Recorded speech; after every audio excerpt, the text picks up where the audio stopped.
नमस्कार मित्रों, मैं देवेंद्र सिंह बिष्ट स्वागत करता हूं आप सभी का आपके अपने YouTube चैनल भारत खंड में। और आज एक नई वीडियो नए विषय के साथ मैं आपके समक्ष लाया हूं। आज का हमारा विषय होगा साहित्य, और इस विषय पर चर्चा करने के लिए हमारे साथ मौजूद हैं राजीव कनौजिया जी। तो सबसे पहले मैं उनका स्वागत करता हूं। नमस्कार राजीव जी। साहित्य पर हमारा सबसे पहला सवाल तो ये है कि साहित्य क्या है और साहित्य का हमारे समाज पर क्या प्रभाव पड़ता है। देखिए, आपने बड़ा महत्वपूर्ण सवाल उठाया कि साहित्य क्या और उसका प्रभाव क्या है समाज पे। देखिए, साहित्य समाज का आईना है। साहित्य को समाज का आईना कहा जाता है। जो भी सामाजिक, राजनीतिक या कोई भी किस तरह की घटना हमारे समाज में घटती है, जो घट चुकी है, उसको एक साहित्यिक या कलात्मक रूप में जब पेश करते तो वो साहित्य कहलाता है। तो इसका जो साहित्य का जो प्रभाव है हमारे समाज पे बहुत ज़्यादा बढ़ता है। कोई भी क्रांति हो, कोई भी घटनाक्रम हो, कुछ भी हो, इसका हमारे समाज पे बहुत ज़्यादा असर होता है। पूरी दुनिया के अंदर, हर देश के अंदर साहित्य का एक महत्वपूर्ण स्थान है। हमारे देश के अंदर भी है। इसका मानव समाज पे बहुत महत्वपूर्ण स्थान है। मानव उत्थान पे, मानव जो सोचता है, करता है, साहित्य का बहुत बड़ा महत्वपूर्ण स्थान है इसके अंदर। तो राजीव जी, साहित्य पर चर्चा कर ही रहे हैं, तो हमारा जो भारतीय साहित्य है उसका विस्तार बहुत बड़ा है। बहुत सारे हमारे लेखक इसमें हैं, बड़े बड़े नाम हैं। लेकिन आज हम आपसे कुछ ऐसा जानना चाहते हैं जो विश्व साहित्य में एक महत्व रखता हो, बहुत ही अहम महत्व रखता हो। वो उनके बारे में जानना चाहते हैं कि वो कौन से ऐसे लेखक हैं, उनकी कोई पुस्तक है, बताएंगे। देखिए, आपने विश्व साहित्य का नाम दिया। विश्व साहित्य में बहुत सारे लेखक और बहुत से ऐसे लोग हैं, बहुत बड़े साहित्यकार हैं जो पूरी दुनिया पर जिनका असर रहा। आपने विश्व साहित्य का नाम लेते ही मेरे दिमाग में एकाएक साहित्यकार का नाम उभर के सामने आया, जो मुझे बचपन से जिन्हें मैंने उनको पढ़ा, मुझे प्रेम है उनसे, वो है मैक्सिम गोर्की, जो रूस में पैदा हुए थे।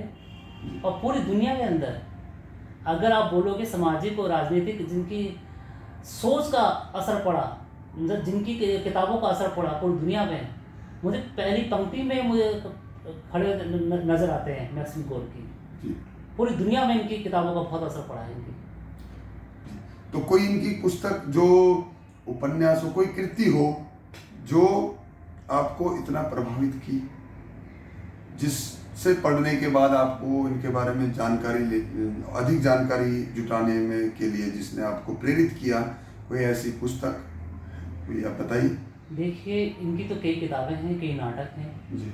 मगर इनकी एक किताब जो पूरी दुनिया के अंदर, जो मतलब मेरे दिल के भी करीब है जी। और पूरी दुनिया के अंदर क्या जिसने पूरी सोच को बदल दिया, एक नए विचार को पैदा किया पूरी दुनिया के अंदर, वो है माँ। ये किताब 1906 में प्रकाशित हुई थी। 1906 में? 6 में 100 वर्ष से ज़्यादा बीत चुके हैं, मगर आज भी ये किताब इतनी महत्वपूर्ण दुनिया के अंदर, कहीं भी कुछ महत्वपूर्ण पूरी दुनिया के अंदर घटनाक्रम घटता है या समाज नई क्रांति पैदा होती है, सामाजिक ऐसा परिवर्तन होता है, तो इस किताब का बड़ा महत्वपूर्ण स्थान रहा है जी। ये किताब 1906 में आई थी और मैंने आपको बता दूं, इसके मैंने 2006 में लिखी। 100 साल के ये शताब्दी वर्ष चल रहा था, तो मैंने एक श्रद्धांजलि के तौर पे मैं पहले पढ़ चुका था इस किताब को लाइब्रेरी के अंदर, मगर मैंने किताब इसलिए खरीदी थी कि मैं उनको श्रद्धांजलि देना चाहता था। एक किताब लेके मैंने उनको याद किया दोबारा से इस चीज़ को लेके, और मैं इस किताब को कई बार पढ़ चुका हूँ। मेरे बड़ी महत्वपूर्ण है क्योंकि मेरे तो दिल के करीब है ये, और ये मेरी इतने ही लोगों की दिल के करीब किताब है ये। तो इसका कुछ विषय वस्तु के बारे में बताइए कि इसमें है क्या ऐसा जो आपके इतने दिल के करीब पहुंच गया।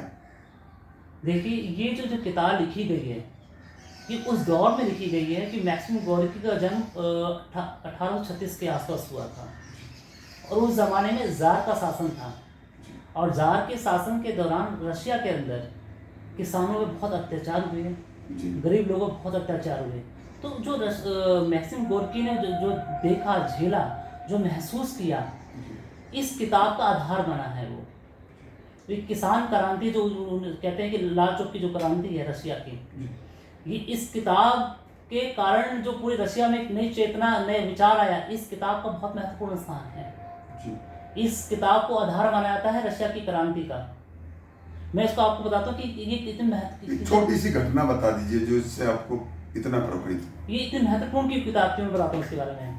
देखिए, एक अनपढ़ औरत जिसका बेटा एक राजनीतिक संगठन का कार्य करता है, जब जवान लड़का, उस पर कोर्ट केस होता है, उस पर देशद्रोह का केस चलता है और उसकी माँ को कोर्ट में बुलाया जाता है और उसकी माँ को ये नहीं पता जो उसके हाथ पे पर्चे हैं, क्योंकि उसके बेटे के कमरे से जब्त किए जाते हैं और उसके हाथ में थे, उसकी माँ के हाथ में थे पर्चे।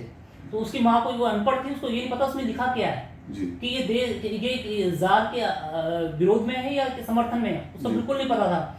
मगर जिस तरह से कोर्ट में खड़ी होती है और जिस तरह से वो पूरी घटनाक्रम है कि एक औरत पूरी रशिया के अंदर एक जो नायिका बनती है, एक उपन्यास की नायिका पूरे रशिया की राजनीतिक और सामाजिक क्रांति का आधार बन जाती है, इस किताब के अंदर दिखाया गया है। और ये किताब इसलिए महत्वपूर्ण है कि एक अनपढ़ औरत पूरी क्रांति का आधार बनती है, एक माँ जो माँ है पूरी क्रांति का आधार बन जाती है। और ये इस किताब का जो महत्वपूर्ण स्थान इसलिए कहा जाता है कि विश्व में कहीं भी क्रांति उसके बाद में हुई, सामाजिक क्रांति में बदलाव है, इस किताब का महत्वपूर्ण स्थान रहा है। और इसका हर बड़े लेखक ने, हर बड़े, जो आप देखोगे किसी भी जो ऐसे बुद्धिजीवी लोग जो इससे जुड़े रहे, मैं बुद्धिजीवी का नहीं बोलूँगा, जो कम पढ़े लिखे तो उन्होंने भी इस किताब को पढ़ा और उन पर भी बहुत बड़ा असर पड़ा, जो लोग नई नव चेतना पैदा हुई। तो इस किताब का बड़ा महत्वपूर्ण स्थान है पूरी दुनिया के अंदर, विश्व साहित्य के अंदर। और ये किताब होने के अलावा ये एक नई चेतना पैदा करी इसने पूरी दुनिया के अंदर, इसलिए मेरे दिल के करीब है ये किताब। मैं चाहूँगा कि आप पढ़ें इस किताब को, और मैं कहानी नहीं बताऊँगा क्योंकि फिर मज़ा खत्म हो जाएगा। आप भी इस किताब को पढ़ें और फिर मुझे बताएं कैसी लगी आपको। तो अब तो राजीव जी ने जो गेंद है हमारे पाले में डाल दी है, हमारे दर्शकों के पाले में डाल दी है। इस किताब के बारे में अधिक जानकारी हमें प्राप्त करनी हो तो ये किताब पढ़नी पड़ेगी। और अब तो मन में लालसा है भी कि इस किताब को पढ़ेंगे और हमारे दर्शक भी पढ़ेंगे। तो हम भी अब विदा लेना चाहते हैं सभी दर्शकों से। लेकिन हाँ, इससे पहले एक चीज़ और कि यह वीडियो आपको पसंद आई हो तो लाइक ज़रूर करें, अपने सभी मित्रों के साथ इसे शेयर करें और इस तरह की अन्य वीडियो आप तक पहुँचे, इसलिए हमारे इस YouTube चैनल को सब्सक्राइब जरूर करें। और एक चीज़ और, बेल आइकन दबाना बिल्कुल ना भूलें। तो तब तक के लिए सभी को नमस्कार, जय हिंद, जय भारत।